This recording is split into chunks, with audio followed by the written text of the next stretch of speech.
I'm super excited to meet you all. It has been a long time that I had connected with the college alums, and I really love my alma mater. I see a lot of folks joining in at Microsoft as well as interns, different roles, and when I heard about the progress that the student community has made in terms of achievements, in terms of hackathons, cracking good placements or companies, getting internships at high end companies, or representing the college at national levels, be it at govs or at public sectors or privates, is something that I really cherish. So yeah, welcome again. Before everything, we'll quickly just wrap up by discussing what we're gonna cover. So maybe we'll start with talking about my journey and what were the key learnings, insights, how is it all together, where did I start, and the journey altogether, and where I stand right now, what's the future steps, and maybe I'll also discuss that.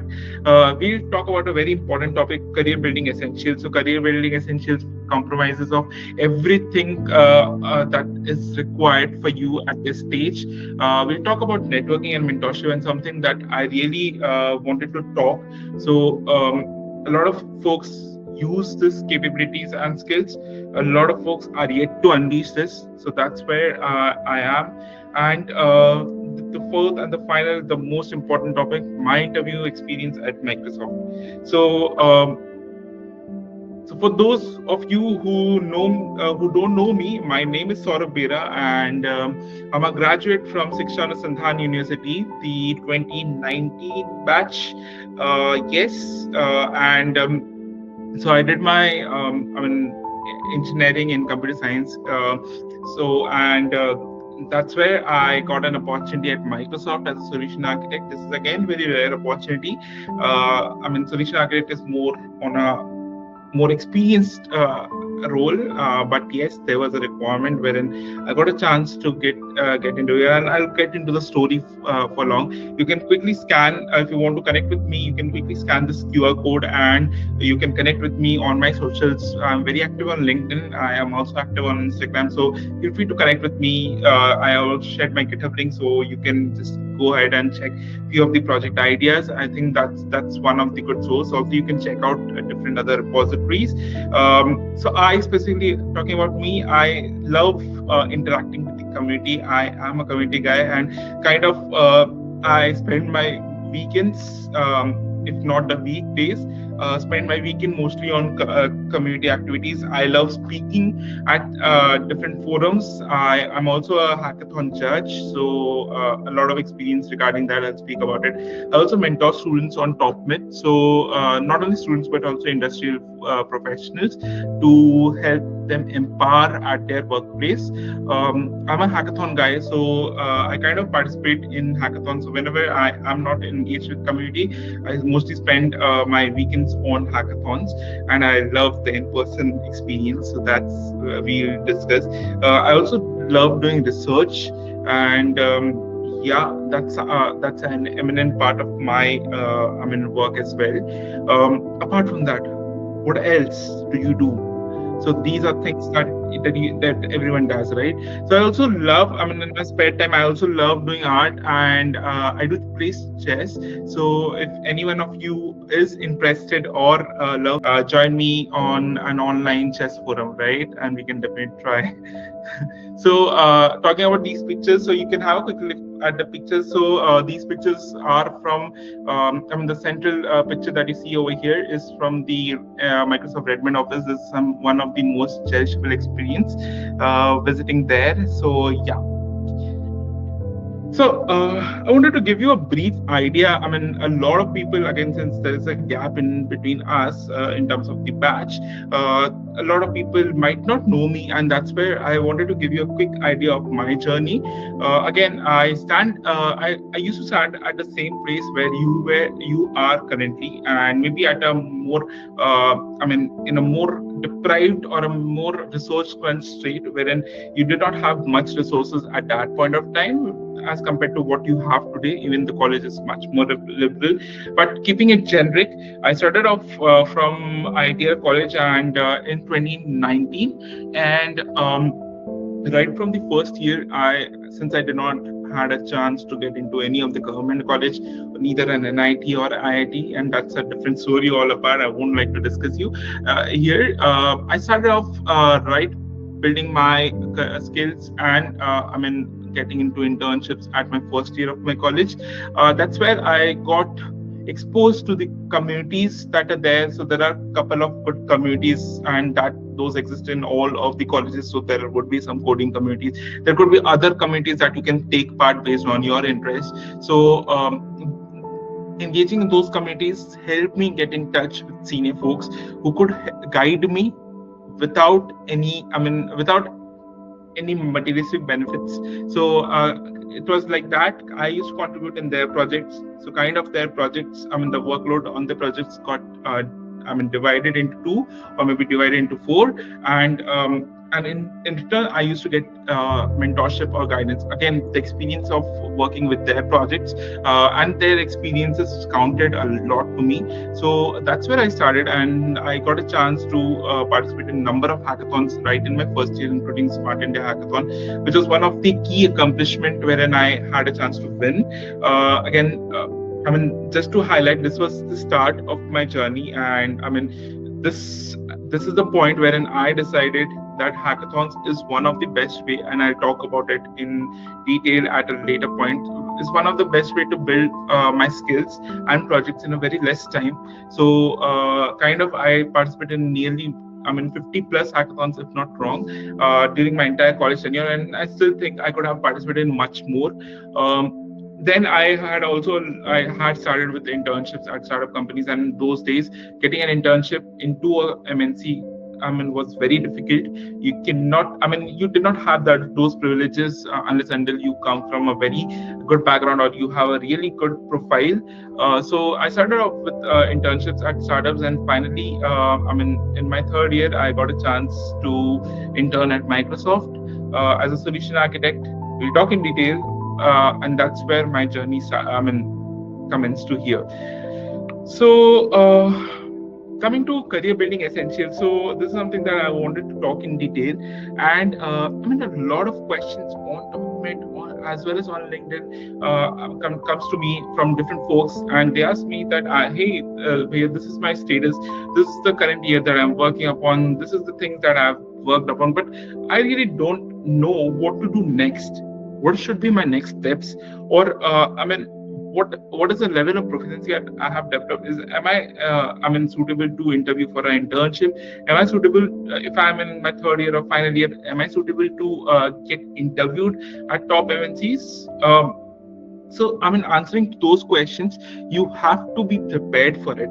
And being prepared is again a bit strategic. So, for me, when I started, it was quite difficult. I did not really had those guidance about whether you should do a DSA or a development, or maybe you should focus more upon building experiences rather than projects. So, these were the initial challenges even I faced. But the answer to them is when you connect with people.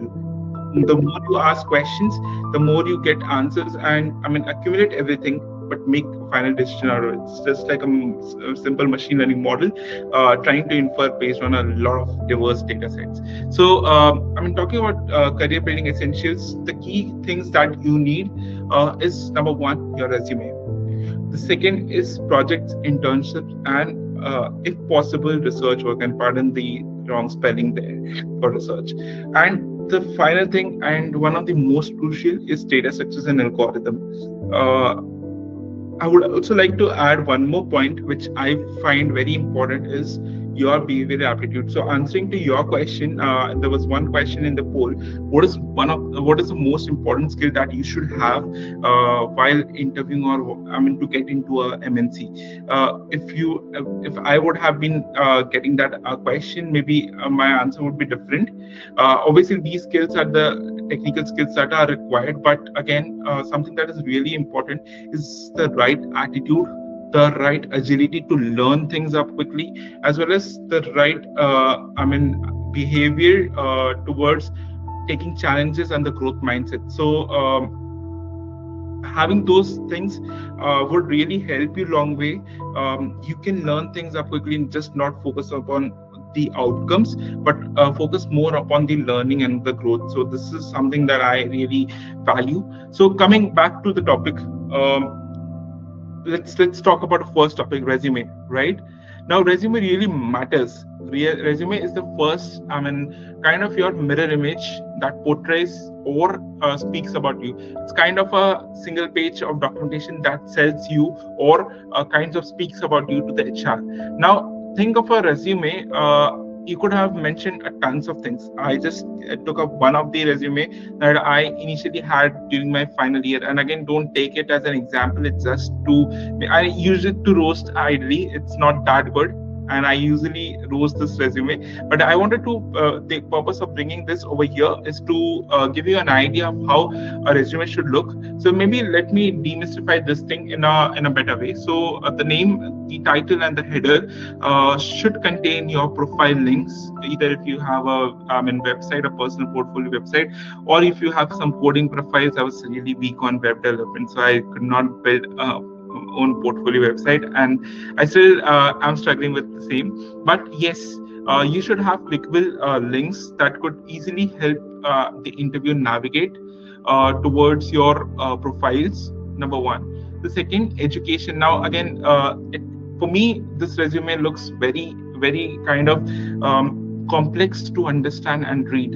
It's very text heavy. Kind of try keeping things lighter, keep things very clear and concise. So, rather than mentioning everything about your 10th, 12th, and then college, maybe mention about 12th and college. Also, do mention if you have specific things, specific accomplishments in your college, or maybe in your 12th in terms of academics. Also, the end date of the year matters, not the start date. When you talk about internships, okay, so I did couple of internships, maybe 7 internships during my college days. Now, is it really important for me to mention all the 7 internships? It depends. Why? Because when you talk about internships, so ideally, when if you see my resume, it's not a two-page resume; it's a single-page resume. But just to have those clarity of words, I just had to split it into two. So that's where you see. The internship section covers nearly 60% of my entire page, right? So I would like to keep it more concise and keep things relevant. So. Only add those things. I had a lot of internships. I started with very small startups as well. Now, what is important for me to mention there? What is important for me to mention it there is something that I have really put as a value to that organization, or something that I have built myself, not the entire product at the startup ecosystem, right? So my contribution, the number and the factual values really matters on my resume. Rather than keeping everything on the resume, maybe I could have striked out some of the non-relevant things, right? On the project internship side. Now on the project side, when you talk about the projects, a very important thing that I see is the projects do not have a clickable link. This something kind of this kind of pissed me off. So I if I talk about a project, I should have a kind of a hosted environment, or at least a GitHub repository wherein I can redirect the interview or a hiring manager to, right? So these projects should have a clickable link, and it helps me validate that yes, this is something that exists and this is something that I have built. If it's a GitHub a project, and the contributions for your profile can easily be checked there. So these things really matter. Talking about technical skills, it's very blurry for me now. If I am sitting in at a distance, I cannot see those things. So making things crisp and concise and to what is required. So just have a look at your JD, and based on the JD, pull up things what is required. Not everything you need. Not make a resume that generalizes to all JDs, right? Now about talking about achievements. So when I talk about achievement section, maybe I kind of feel that a person very uh, is very proud about himself, right? There is a lot of things that is mentioned there. Maybe if I would have been right at my fourth year, and I was curating my own resume. So I would have thought, yes, these achievements matters, but maybe I'll make it more concise. Maybe club these points into one, which are similar. Or when I talk about the research project, so there were a couple of maybe three or four, three research projects that I've mentioned over here. Maybe I'll club those research projects, or maybe add those links to my GitHub repository and add them as a project. Okay, so automatically when a person goes over here, so when you see this human activity detection model, this is clubbed as a project. So I need not mention it again over here in my achievement section. So these are small things, but really matters. Maybe at a college level, we think that the more we fill in our resume, it looks much more attractive. It's not. Your resume should be clear and concise to the point and what is required. Now, a very important question that comes up with by everyone. I mean, uh, this is a common question that I get. भैया resume में लिखे तो लिखे क्या? I don't have content to write in my resume, and that's where I talked about the other points: internship, project, your experience counts in internship itself, your hackathon experiences, your research. Now, I personally, and this is my opinion, maybe you would resonate or you might not. I personally am a team worker and I love building projects in a hackathon. And that's where I said I participated in nearly 50 plus hackathons. Now you would wonder, "Bhaiya, ye to fake rahe ho yaar." I mean, 4 years mein you have participated in 50 plus hackathons. I'll tell you the story. You can also do the same thing. On MLH, there are multiple hackathon websites. You can see these public hackathon websites: LabLab AI, Devfolio, Hacker Earth, Hack Club, or I mean, there are also flagship events by Microsoft, AWS, or Google. There is DevPost. There are also government hackathons. Okay, so when you talk about government hackathon, Smart India hackathon, 5G hackathon, Manthan, there is some cybersecurity hackathon. There is also, I mean, regional or state level hackathons. There are also police department hackathons. So these, ideally, I prefer government hackathons. These have a huge cash amount of as prizes. So I personally love those hackathons. Yes, these are something I look forward. But if you have to participate in a number of hackathons and gain those experiences, you are not someone who has really participated in a hackathon. And you want to have a taste of it. The better approach is either go to Hacker Earth, Devfolio, or MLH and look for a weekend-based hackathon. Every weekend there is one or the other hackathon. Participate in them. Doesn't matter, make a new team. Doesn't matter you build something or not, or are you able to build something or not. The first hackathon might not be that great, but try. The idea behind is to learn a new skill, work with a team. And when you talk about team in a hackathon, it's always a diverse team. So there would be a front-end developer, there would be a back-end developer, there would be an ML developer, there could be a blockchain developer.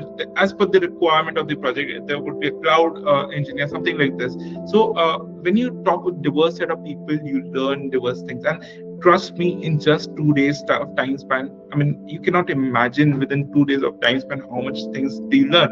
Not only in your solution area, when you face a particular trouble in your code, you will just get back and you will check around within that short strips of time, and then you will come back with a new solution and something like this. So you just wander around with a lot of things and build a project end to end finally. And again, when I talk about projects end to end, it's an entire project. So ideally, when you work alone in a single personal project, it's not an end to end. You will either develop a machine learning model, but how does an end user interface with it?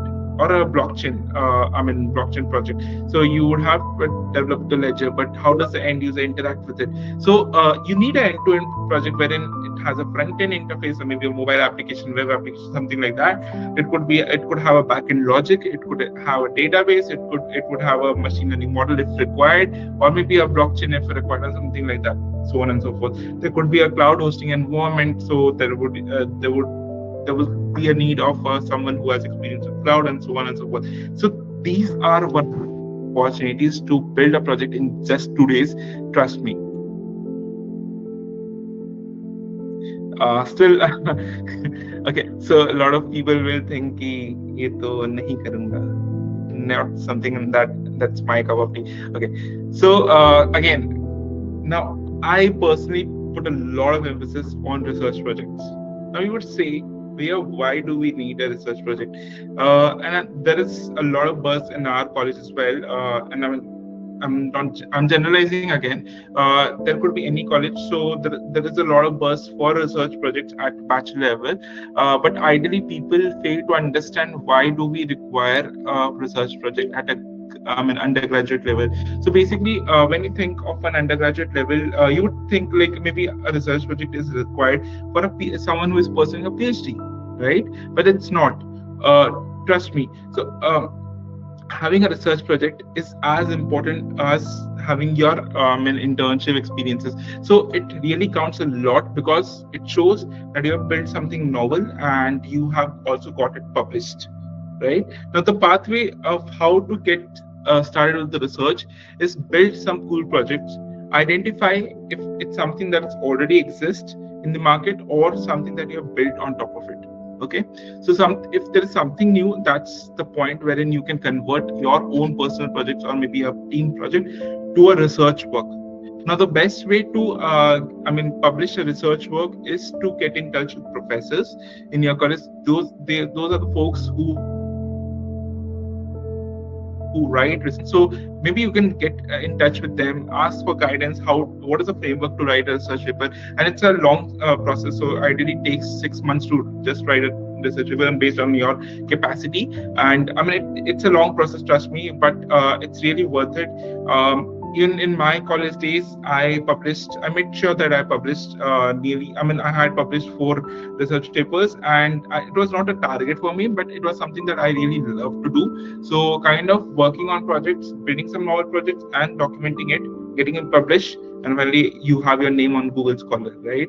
It really attracts me a lot. It's really cool.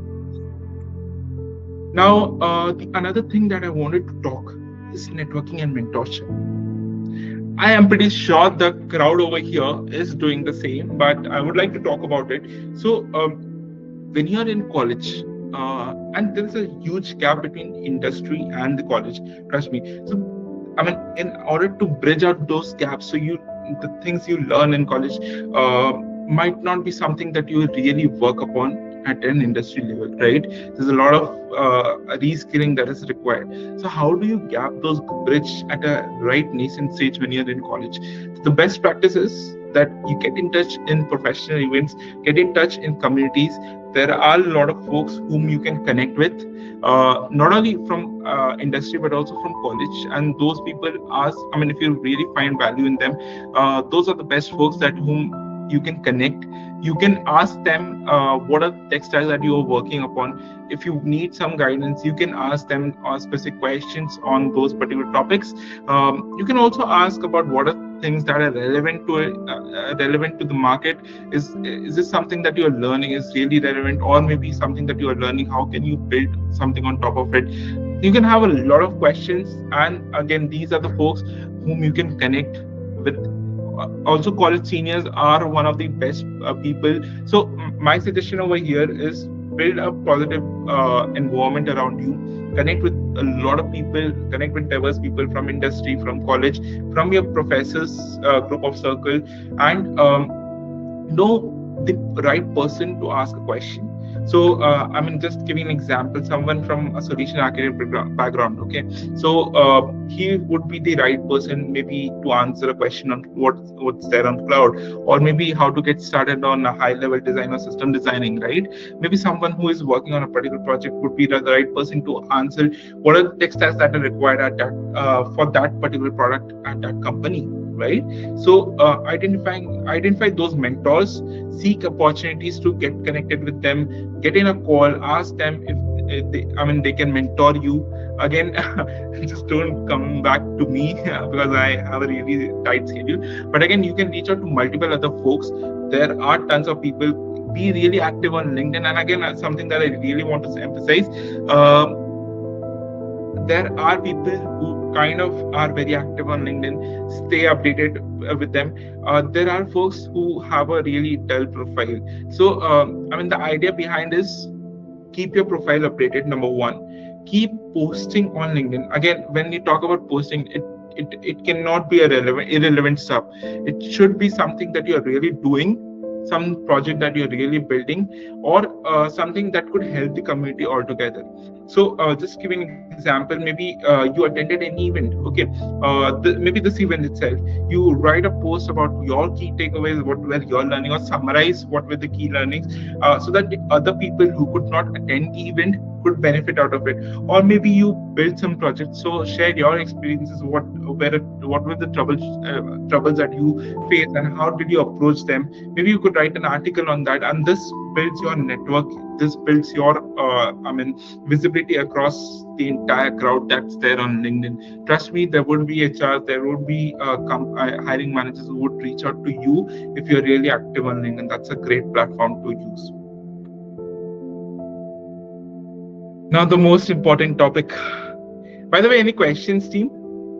And my laptop is coming minutes. It's low on charge, but yeah, it would survive. Any questions, team? By then, or maybe I'll take it at end.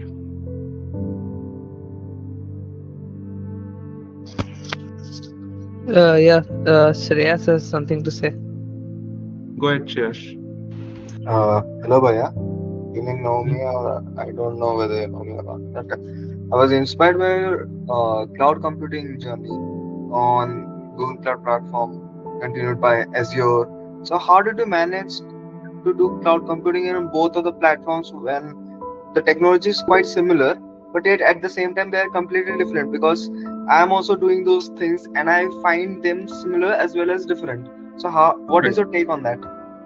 Sure. Shreyas, maybe I'll cover this thing at the next, on this slide itself. Okay. Any other question? Amanat, go ahead. We are first of all feeling very excited and nice to see one of our alumni in such a company. I want to know that basically I am an average student with not that kind of speciality or some extra boom type of knowledge. So the thing is, I don't found a start. So what should I start? Because there are a lots of resources that we have now, kind of internship. I already did one or two, but I don't think that affect any kind of improvement in me or something like that. So, what should I do to start, initiate the process? That's what I am doing. Okay, so maybe I'll answer it in brief, but your answer would be in the previous slide that I spoke. So connect with people, ask them what could I have been doing. Again, this would be a very specific question to you, but this would also help other people who are starting off. So we will summarize in short. So here's my take. If you're starting and you have done internships, so you got a taste of working with some technology, right? Now identify if it's something that you really want to work at a future stage, something that is really important at a market level as well. Identify the value that you can create by building projects on top of it. Okay, so just give an example, Python, right? If I started off with Python and I built some backend, I also know that Python can also be used for data analytics. It can also be used for building machine learning models. There are a lot of frameworks around it. So something that I can use. I can also build web backends using Python. I can develop Android application using a framework named Kiwi on Python, right? So a lot of things can be done. Similarly, identify if you, get started with the technology if you really love it, and you will. How do you identify if you really love it? You can only identify once you get the taste of it. So maybe learn a particular tech stack for a week, identify some small scaled projects, and get started with it. You will automatically identify that this is something that you would love or might not. And once you have identified what is something that you love to do, get started with it. Build some really cool projects. Once you have built a cool project, identify internship opportunities. This will give you more industrial experience when you work as an intern. So you'll identify the gaps between what a personal project means and what an industrial project means. So and then you can make your projects much better. So this is a cyclic process, and you will build on top of it.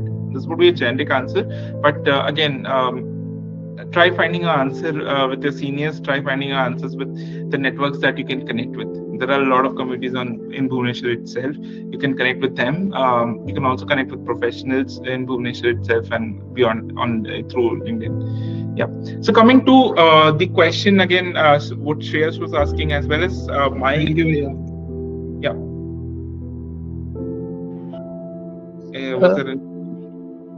yeah, you can continue. Actually, one more question is there from in the chat. Actually, Gyana Prakash Rao said, it is important to be in GitHub, or is there a specific use of it?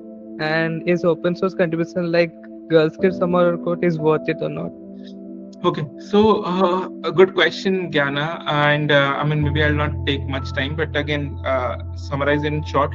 Yes, it's important to learn GitHub. It could be any of the version control system, and I mean a code hosting repository that you can think about. Okay, so it can be GitLab, it can be Gitbucket, it could be GitHub as well. But one of the something that is being really used across enterprises is GitHub. So I mean learning any one of them would work. You can generalize the learning to any other platform as well. So it's just about learning how things work in a version control system. And yes, it is very important when you think about projects, when you think about working in a team. Now, talking about open source contribution, yes, for open source contribution as well, you need a basic understanding of working with version control system, because you are not the single person who is contributing to that project. There would be multiple other people. Just think of it as writing. Your four people are writing on the same Word document. You might be trying to erase something, the other person might be trying to write something, and so on and so forth. So there would be a lot of conflicts, right? So to I mean manage that thing, there is something called as a version control system. Try finding some videos around it, and it would be a good startup for you. Yes, contributing to GSOC, and when I mean GSOC double S, okay, would be your starting point with open source contribution. Then you can move towards a more advanced kind of an open source contribution platform like GSOC, which is Google Summer of Code, GSSOC, or you can think of contributing to Linux Foundation Fellowship Program, which is called as LFX. This is also one of the most and very widely known open source community. This can also be, also be written as an internship experience as well. So it's equivalent to an internship experience. That important it is. Swastika, I'll come to your question at the end. Maybe I'll take up the time to just cover the last slide, and then I'll wrap things and come to your question directly. So, talking about my interview experience at Microsoft, now I am a solution architect, but I had a really blended and really, different experience altogether, and something that I really cherish. So I interviewed for a software engineering role, not for a solution architect role. Even I did not knew about cloud specifically. I had a bit experience with GCP, as someone really pointed it out. I was working with GCP, with the communities and all those things, but Azure was something really new. I did not have an access to Azure. I didn't knew about Azure, what it is. I just knew कि हाँ एक cloud तो है, कुछ platform तो है, but is it something that is close to GCP or something like that? So really did not know much about it. I was actually interviewing for SD role, and the first, there were a couple of interview rounds. The first interview round, the first two interview rounds were obviously a deep dive coding interview. There was an online assessment before that, and that was again a bit difficult one. Microsoft has its own pattern. I'm pretty sure if you have a chance to visit Lead Code or Geeks by Geeks, you will just identify what is the exact pattern. I'll leave it up to you. Now, the first two interviews were mostly on coding and projects, and that's where it's so important that you have strong projects on your resume. The third interview round is more on behavioral, and behavioral plus a lot of things. So the situational things. So again, I'd like to talk about behavior, and this was the point wherein I was rejected from that interview. So there are a lot of things that they judge. Your attitude towards learning, your attitude towards taking new challenges really matters a lot. There would be a lot of questions that they would ask you during these behavioral rounds, maybe about a project that you have built, what was your experience altogether. Maybe they would ask you about a difficult scenario, and they would ask you what would be your approach on that. So ideally, when you describe or when you talk about these things, don't be so long, be concise. Take a minute to think about what am I going to talk about. I mean, get your points. I mean, kind of formatted in your mind. Make it in a form of STAR framework. I'm pretty sure that you've heard about STAR framework. If not, it's situational, task, action, and result. So you talk about what was the situation when you maybe did a particular work. What was the task that you do? What did the work actually was comprised of? What was the action of that? I mean, what is the action that you did, and what is the result of it? What is the outcome, final outcome in terms of it? So identifying your experiences and building a story around it is something that is really important in these kind of interview rounds. So I mean, I was rejected for it, and then I mean, when you get rejected at Microsoft, there is ideally a freezing period of 6 months. I was quite fortunate enough. The same day, the HR reached out to me and said, "Hey, Saurav, we really loved your profile for an SD interview, but you don't fit for this particular role. Rather, we find you more fit for a solution architect role." And that's where I was kind of very puzzled. Hey, what's this solution architect? I haven't heard about it. And now, so that's where and I had 2 days in between to prepare for it.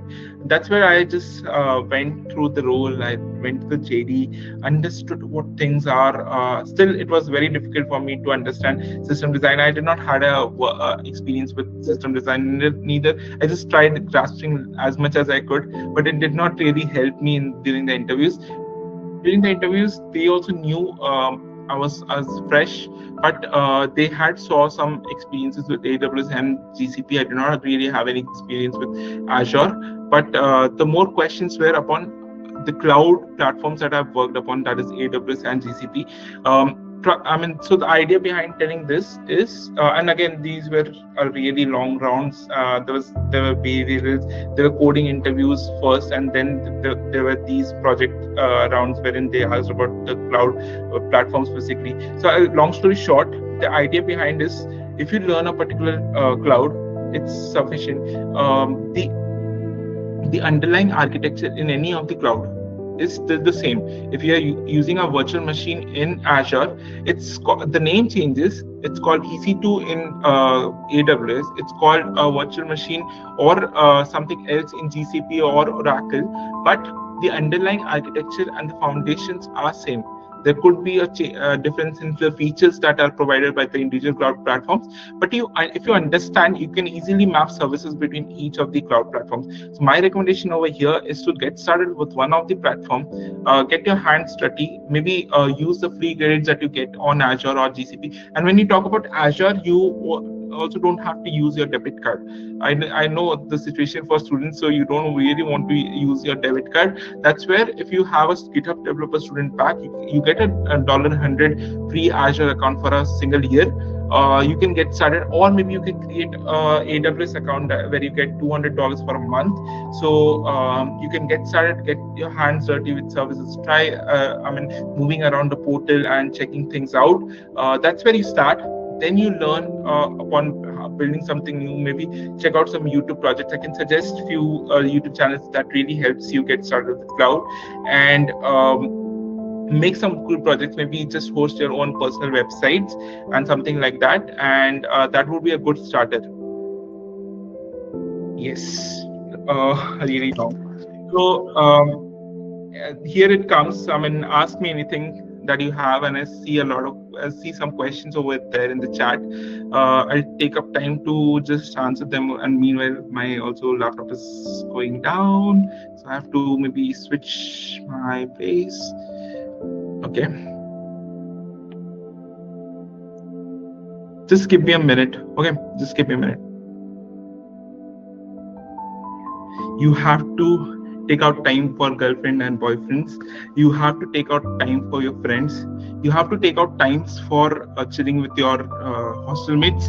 Everything is very important, but at the same time, you have to dedicate maybe a particular slot for skilling up yourself, for your academics. and academics is very important, trust me, and I'll speak it about in the next slide. So yes, what you have to do is that, just talking about myself, so when I was in college, I had that eagerness to learn a lot of things, and that's where I did not dive deep in my first and second year on a particular tech stack, but I just rose upon and horizontally scaled to a lot of tech stacks. I just learned a lot of tech stacks and just found what is something that I really wanted to work upon. So the answer to your question, Swastika, is that in this situation, you need not really scale to horizontally. What you can do is that you can identify what is something that is really important and something that is really interests you. You can learn a particular tech stack. Not everything is something that you should learn.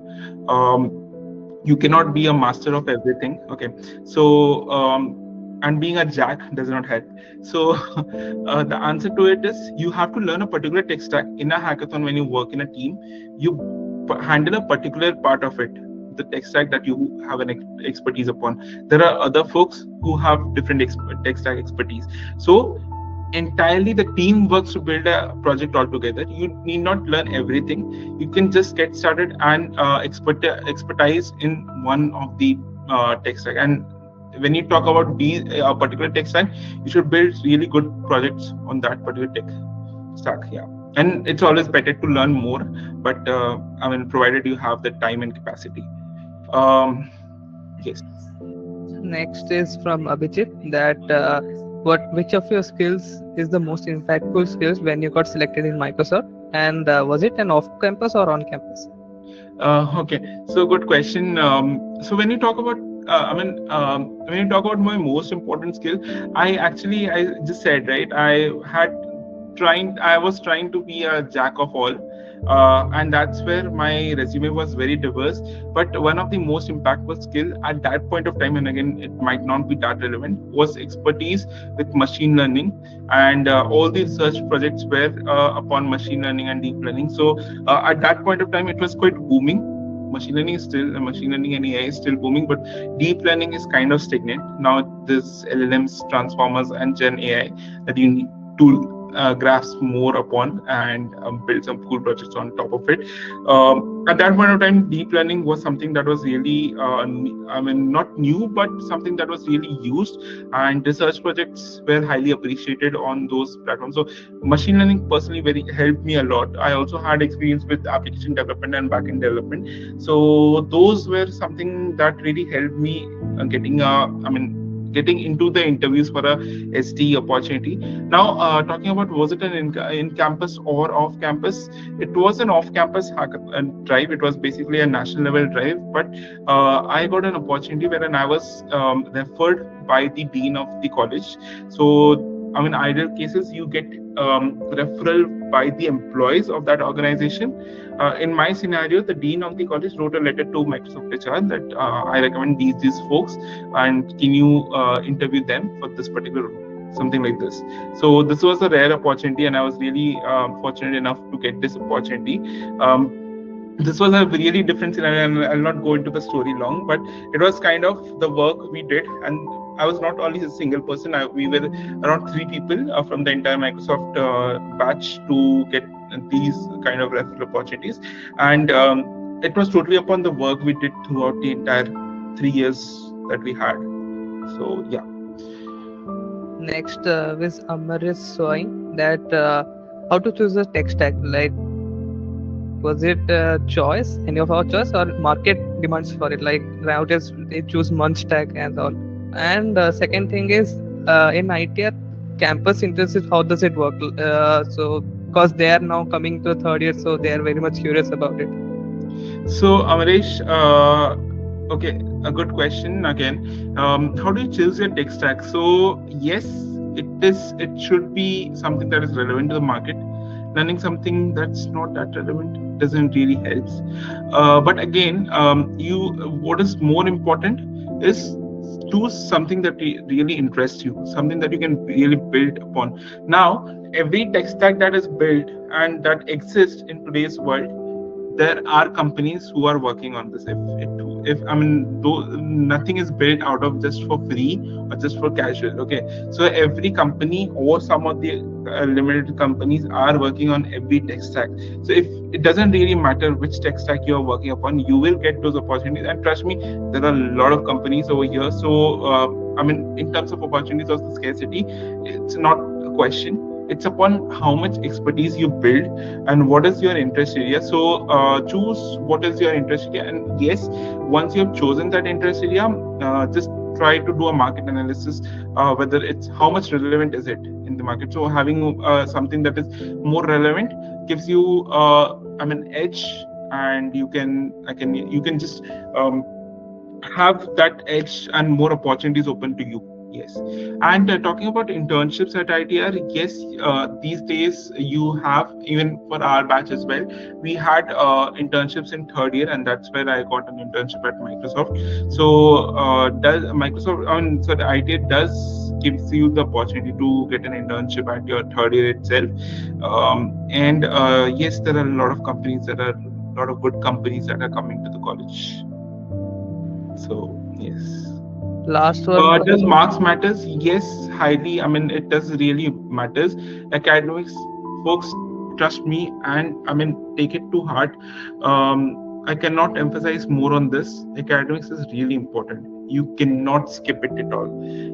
If you are doing your academics well, and for companies like Microsoft, academics आपको 70% लेके जाएगा अगर अगर अच्छे से करोगे तो. I mean, मेरे questions जो interview में आए थे, the entire question, a lot of questions were on the academics, the base operating system, CN, your database. The questions were on that. Be it for an STE role, for a solution architect. Solution architect में तो ये सब, I mean, basics of high level designing is these things. So if you don't know these, there's nothing that's relevant for you. Alankrita, can we add some clone projects to our LinkedIn profile which will not completely based on our skills? No, Alankrita. So you cannot clone. I mean, I don't understand what do you mean by clone project. Is it something that you try to rebuild, or is it something that is already built and you build some features on top of it, or something that you've just I mean forked or cloned? I mean, I don't understand on this, but Actually, means clone means replicating, like any kind of websites he has seen and okay. try to replicate it. Same thing. Yes, to an extent, if you're learning, if you're new and if you're learning just to make your LinkedIn profile attractive, you can add those clone projects. But those things are something that people have been doing these days. Think about something new. Think about something building yourself. If you are interested more on the UI, learn about the frameworks that are there. Material.io, Microsoft has its own framework. There is Facebook's framework that you can learn about. So I mean, learn about those framework. What are the best practices in designing UI, and build something on for your own.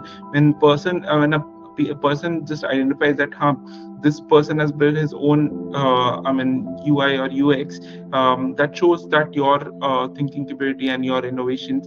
So I mean, he would be more interested to take you up rather than building a clone project. It will take time, but yes, that is more beneficial.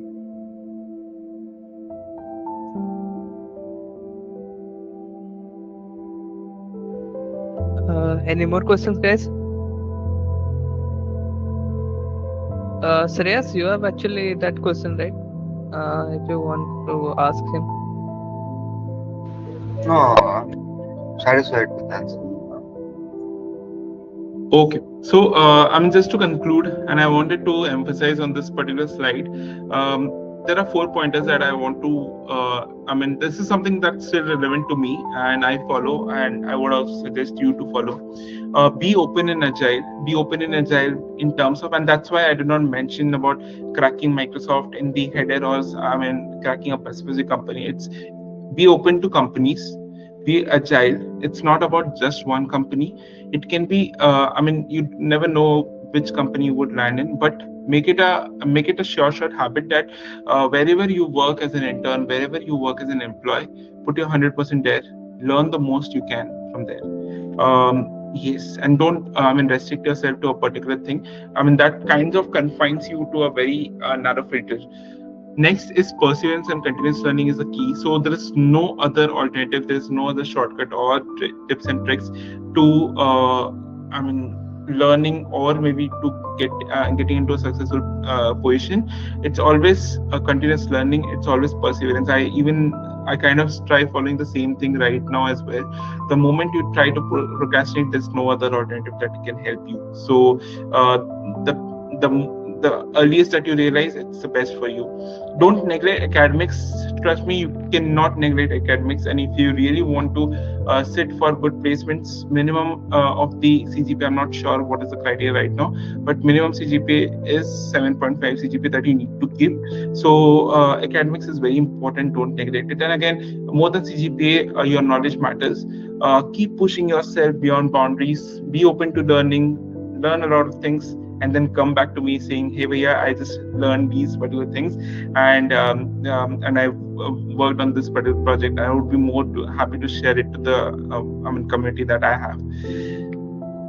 You can connect with me on LinkedIn. If you really found this helpful, feel free to write a LinkedIn post sharing your learnings, and tagging me. I would be more than happy to repost it in my network.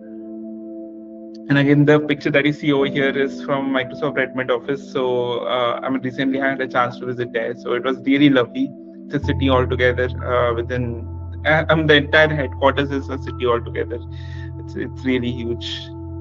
And thank you so much, folks, for your time, and really loved interacting with you. Um, Connect with me.